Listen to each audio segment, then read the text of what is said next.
अपन ने कल आधा किया था उसके आगे आधा अपने को करना है। उसके पहले अपन जो कुछ प्रश्न थे आपके, वो प्रश्न अपन कर लेते, उसके बाद में फिर सूत्र जी का चौथा अधिकार पूरा कर लेंगे। हाँ भैया जी, प्रतिमा लेने के आपके भाव कैसे बने? शास्त्र पढ़ने से बने या महाराज जी के सानिध्य से बने? क्योंकि शास्त्र तो पहले ही आपने पढ़ लिए थे, तो मीन्स क्या शास्त्र और गुरु दोनों की नीड होती है ऐसे भाव बनने के लिए? अच्छा, ये व्यक्तिगत प्रश्न है।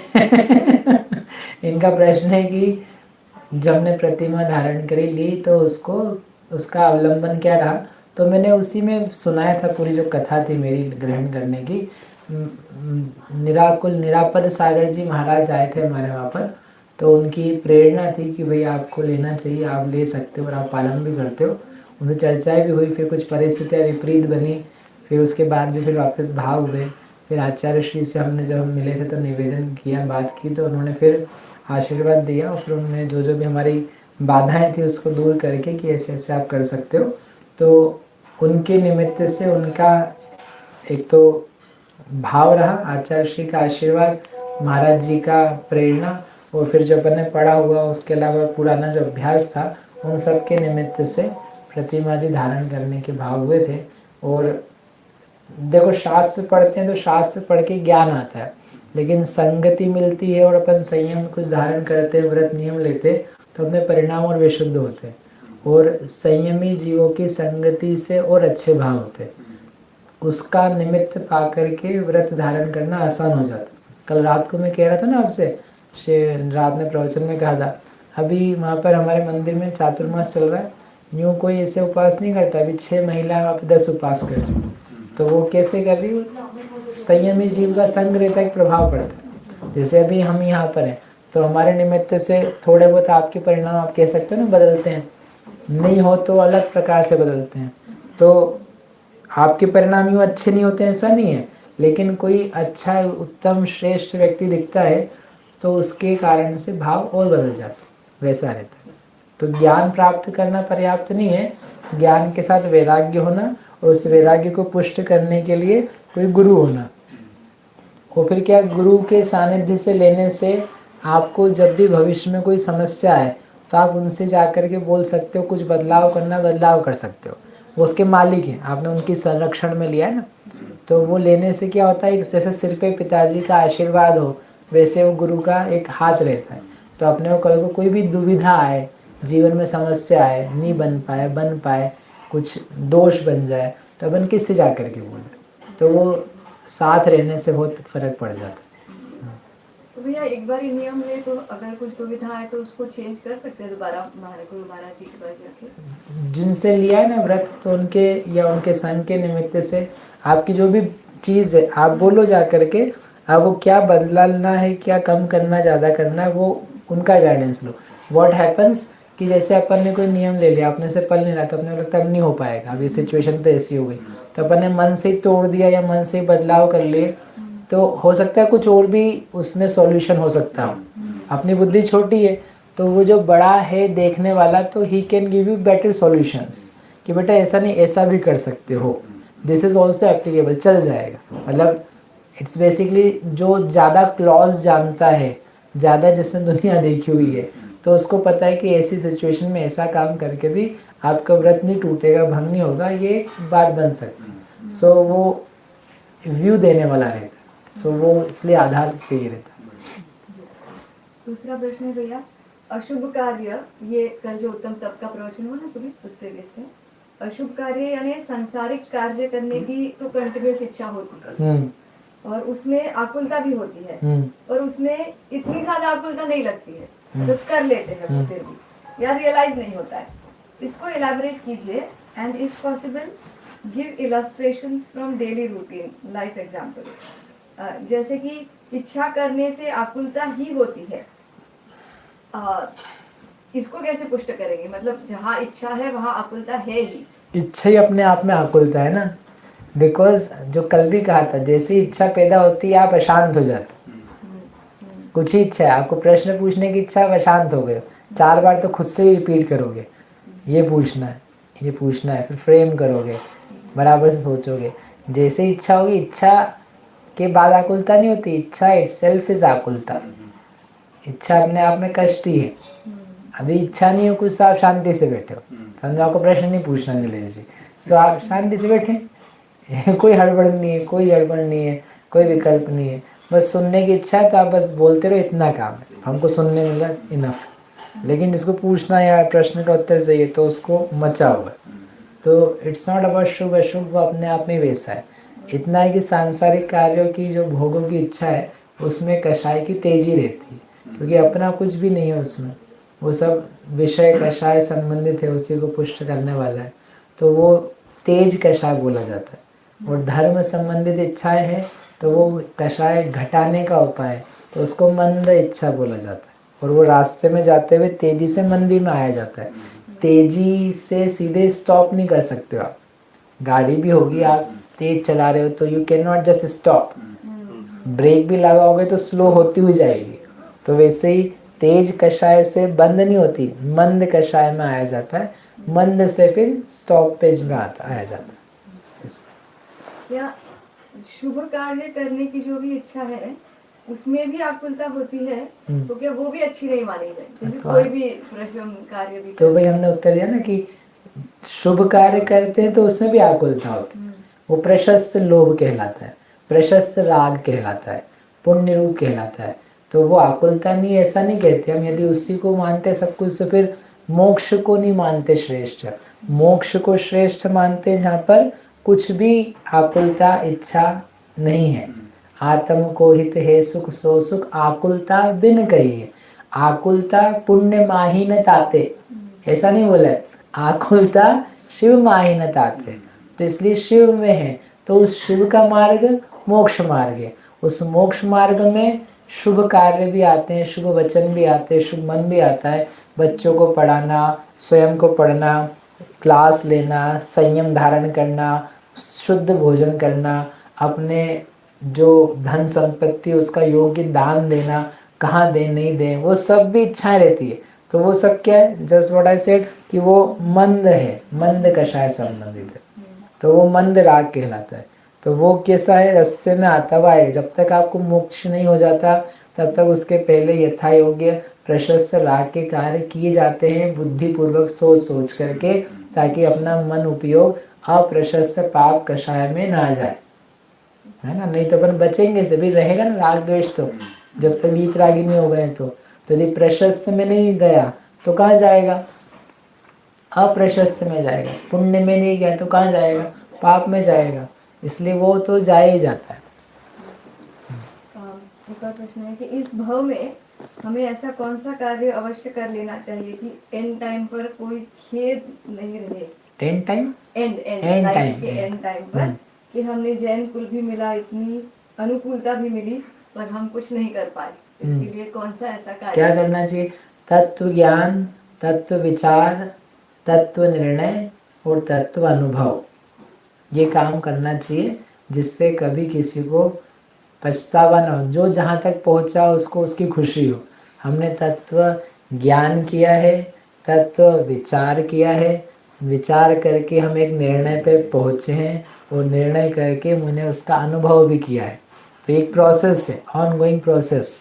तो तत्व ज्ञान किया, अब उस बात से खुश हो, मैंने तत्व ज्ञान किया, वस्तु स्वरूप का, सच झूठ का, देव कुदेव का, शास्त्र कुशास्त्र का, धर्म अधर्म का, क्या संयम है असंयम है, आत्मस्वरूप परस्वरूप भेद ज्ञान, इन सब को मैंने जाना है। तो वो जानने का लाभ लो। जान लिया, आगे बढ़ो, तत्व विचार, उसके बारे में विचार करो, thoughtful, be thoughtful about what you are learning. तो वो थॉटफुल बने, थॉट्स कर करके हमने फिर निर्णय भी कर लिया, यही सत्य है, दिस इज ट्रू, अनेकांत ही सत्य है, वीतरागता ही प्राप्त करने लायक है। और आगे बढ़ करके किसी ने उसका अनुभव भी किया, तो जिसने अनुभव किया अनुभव का लाभ ले। तो ऐसे करके ये प्रोसेस है। अनुभव हो जाने के बाद में क्या करना होता है, यही करना होता है तत्व ज्ञान, तत्व विचार, तत्व निर्णय एंड तत्व और अनुभव, फिर से अनुभव। सो इट्स चलता रहता है। तो आप इस धारा में हो तो आप अच्छी धारा में हो, और भोग के कार्य करें, दुनिया भर की तेरी मेरी करते रहे देखना दिखाना ये सब करते रहे तो अंत समय में क्या हो, निकल गया, सारे ही कर लेते।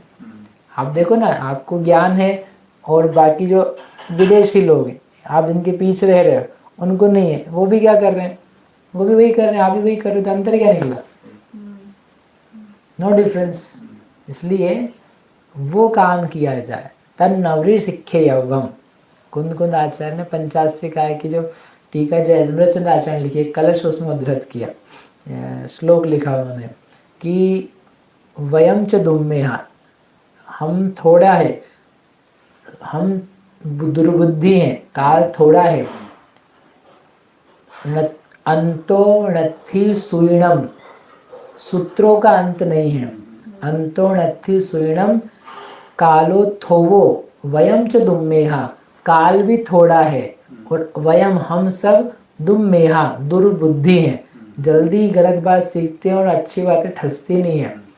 तो तन नवरी सिखे यवम, वह अवश्य सीख लेना चाहिए, जम जन्म मरणम खयम कुड़ई, जिससे जन्म मरण का क्षय होता। कि हमारे पास बहुत सारे सूत्र हैं, बहुत सारी बातें हैं, बहुत सारा समय भी नहीं, दुनिया भर की दूसरी बातें, काल भी आयु भी अल्प है, तो हम क्या सीखें? वह जरूर सीख लेना जिससे जन्म मरण का क्षय होता हो। शायद उनके नेक्स्ट क्वेश्चन का आंसर आपके इसमें आ गया कि सेल्फ इंट्रोस्पेक्शन और सेल्फ एनालिसिस कैसे करें। तो ये जो बोला ना तत्व, ये 4 चीज़ें ना, इसमें घूमते हुए रहोगे आप तो सेल्फ इंट्रोस्पेक्शन भी होगा, अनुभव भी होगा, लेकिन हमारा ध्यान जाए। प्रॉब्लम इज़ कि हम तत्व ज्ञान करने में ही अपना समय निकालते। व्यक्ति सोचता उतना ही पर्याप्त हो गया, पढ़ना ही पर्याप्त हो गया, पढ़ रहे स्वाध्याय कर रहे, इट्स इनफ। तो हम कहते हैं 4 है, तत्व ज्ञान, अविनाश जी, फिर तत्व विचार, नौकरी विचार नहीं प्रॉपर्टी विचार नहीं, तत्व विचार, जो पढ़ा उसका नाम सोच सोच सोच। सोच किसी डिसीजन पे पहुंचती हुई हो है, तो डिसीजन क्या है? डिसीजन तो हमको याद है, हम जीव हैं, मोक्ष जाना है हमको, सम्यक दर्शन मोक्ष का मार्ग है। This is not decision, this is memory. ये आपको याद है, आपको 4 बार हमने सुनाया है, बचपन से बार बार सुनाया है, तो आपको याद हो चुका है। याद करने का नाम निर्णय नहीं है। आपको इससे शादी करनी है, तो मम्मी ने बोला, पापा ने बोला, भाई ने बोला, बहन ने बोला, चाचा ने बोला, हाँ मुझे इससे शादी करनी, तो तुम्हारा निर्णय है क्या? निर्णय नहीं, याद हुआ है कि मुझे इससे करना है। निर्णय तो नहीं, मैंने सोचा ये मेरे लिए योग्य है, श्रेष्ठ है, बढ़िया रहेगा, मेरा जीवन ठीक चलेगा, धर्म में चलेगा या बाहरी चलेगा, तो वो सोच करके आपने कुछ भाव पैदा किए हैं। You did something to get that decision, right? तो ऐसे सुन करके निर्णय नहीं होता है, सुने बिना निर्णय नहीं होता तत्व, लेकिन सुन करके कुछ किया जाता है, विचार, और विचार एक डिसीजन पे पहुंचते हैं। तो आपको पता लगता है ना, मेरा ये निर्णय है, आज हम इस निष्कर्ष पर पहुंचे हैं, तो आपको लगे मैं अब इस डिसीजन पे पहुंचा हूं कि मैं वास्तव में आत्मा ही हूं। ये निष्कर्ष मेरा खुद से निकल के आया आज, पढ़ने के बाद, सोचने के बाद, ये सब मैं नहीं। ये याद तो सबको है, हाँ, लेकिन आज निष्कर्ष निकल के आया, वाह यही है वास्तव में सत्य, तो वो निर्णय कहलाता है। इनका लास्ट प्रश्न ये है, जो निर्णय पे ही आधारित है कि इतना सब सुन लिया, लेकिन भेद ज्ञान कैसे करने का? कैसे करने का? जैसे दिया ना शास्त्र में, उसकी कहसो घिप्पदी अप्पा, पन्नाय सोदु घिप्पदे अप्पा, जह पन्नाय विहत्तो तह पन्नाय घित्तवो। समय सारजी में मोक्ष अधिकार में गाथा है, 196 होगी लगभग, कि कहसो घिप्पदी अप्पा, वह आत्मा कैसे ग्रहण किया जाए? आपने तो बोल दिया, जाते जाते उन्होंने प्रश्न किया, कहसो कैसे, कैसे घिप्पदी, घिप्पदी ग्रहण की जाए आत्मा? तो आचार्य ने क्या उत्तर दिया, पन्नाय सोदु घिप्पदे अप्पा, वह प्रज्ञा छेने से ही ग्रहण होती है। प्रज्ञा छेनी, जह पन्नाई विहत्तो, जैसे प्रज्ञा छेनी से पर से इसे अलग किया है कि ये शरीर अलग है, आत्मा अलग है। ये कैसे किया तुमने? प्रज्ञा से। प्रज्ञा ने नियत स्वलक्षण का अवलंबन लेने वाली बुद्धि, अपने अपने लक्षणों से पदार्थ को जानने वाली जो बुद्धि है, उपयोग है कि ये कपड़ा और ये चमड़ी अलग है। आपने कैसे अलग किया? इसके लक्षण अलग है, इसका लक्षण अलग है। ये जो मैंने पहन रखा है और ये इनर पहन रखा है, ये अलग अलग क्यों है? इसका लक्षण अलग है, इसका लक्षण अलग है। कुर्ते को नीचे और ये इनर को ऊपर पहना कभी? सुपरमैन जैसा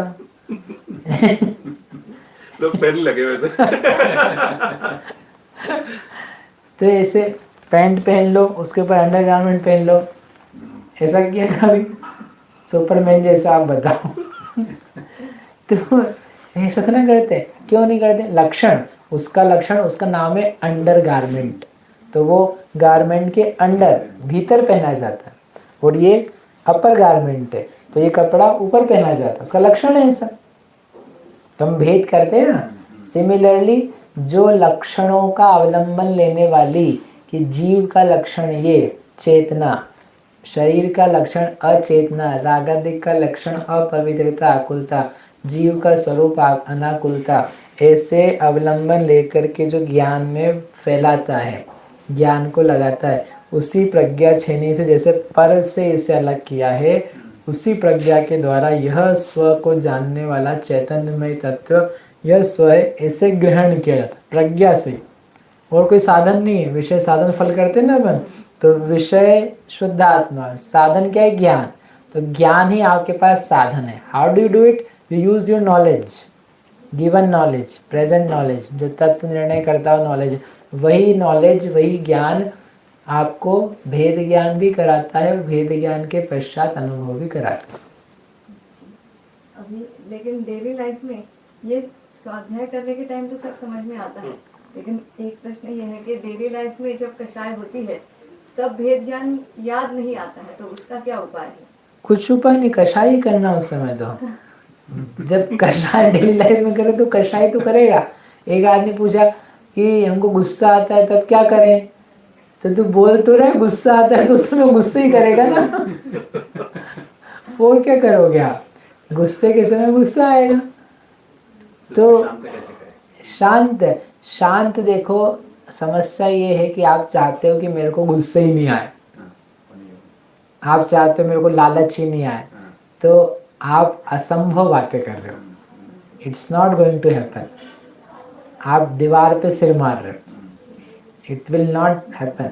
ओके, आप चाह रहे भैया 24 घंटे हमको कषाय से, मतलब हम चाहते नहीं हो, बिल्कुल भी राग द्वेष ही नहीं। हमने पढ़ लिया शास्त्र में हम कि आत्मा का स्वरूप तो ज्ञाता दृष्टा होने नहीं चाहिए, तो होना नहीं चाहिए। तो उसके लिए तुमको निर्ग्रंथ बनना है। अब वो तो तुम्हें बनना नहीं है, तो तुम सोच रहे कि यार घर में हमको मेडल मिल जाए ओलंपिक का, वहाँ दौड़े बिना। बोले मैं दौड़ना जानता हूँ, घर में ना क्या बोले ट्रेडमिल पे दौड़ता हूँ, तो मेरे को मेडल क्यों नहीं मिल रहा है? अरे मेरे भले आदमी, तू स्वस्थ रहेगा इतना होगा, ट्रेडमिल में दौड़ेगा तो मेडल नहीं मिलेगा। मेडल के लिए वहीं जाना पड़ेगा, समझे? तो यदि तुमको 24 आवर्स राग द्वेष रहित निर्विकल्पता चाहिए है, तो उसके लायक दशा चाहिए। तुम परिग्रह सामान के बीच बैठे भी इसको ही कोई खींचेगा, इतने में तुम्हारा राग द्वेष बिगड़ जाएगा। क्यों बोले अरे इसी कैसे हमने सही रंग से लगाया था, अभी आने वाला तुमने बस बिगाड़ दिया, अरे हट। तो इतनी सी बात है, तो क्यों? तुम प्रेम है, तुम छोड़ो उसको पहले परिग्रह, समझे? इसलिए ज्यादा हाई गोल्स मत बनाओ आप, हाई स्वरूप आत्मा पढ़ो, उसको हमको अवलंबन लेना है। मेरा आत्मा अद्भुत तत्व है, महान तत्व है, पूर्ण निर्विकार स्वरूप वाला है, लेकिन मिठाई उतनी ही बनेगी जितना आप उसमें शक्कर डालोगे, मिठास उतनी आएगी। तो आपने कितना डाला है कि आपने घर गृहस्थी के बीच में थोड़ा हम अभ्यास कर रहे, तो थोड़ा आएगा, ठीक है, थोड़े आएगा। ज़्यादा ओवर मत करो, और ना आप ओवर एक्सपेक्ट करो, ना सेल्फ से ना दूसरों से, तब तो आपको सम्यक तो होगा, नहीं तो तुम पगला जाओगे। ये नहीं हो सकता है, बिल्कुल नहीं हो सकता, किसी का नहीं हुआ आज तक, क्योंकि गुणस्थान की प्रक्रिया ही नहीं है। फिर चौथा गुणस्थान है, तो उसमें 3 कषाएं रहती है, अप्रत्याख्यान, प्रत्याख्यान, संजलन, और आप चाह रहे हो 12वां गुणस्थान चौथे में, है हाउ विल दैट हैपन? फिर आप बोलोगे होते ही नहीं, फिर फ्रस्ट्रेट हो गए कि होते ही नहीं, मैं उपाय बता भी दूं तो हो ही नहीं रहा है, हो ही नहीं रहा है, होना ही नहीं है। तो क्या करें?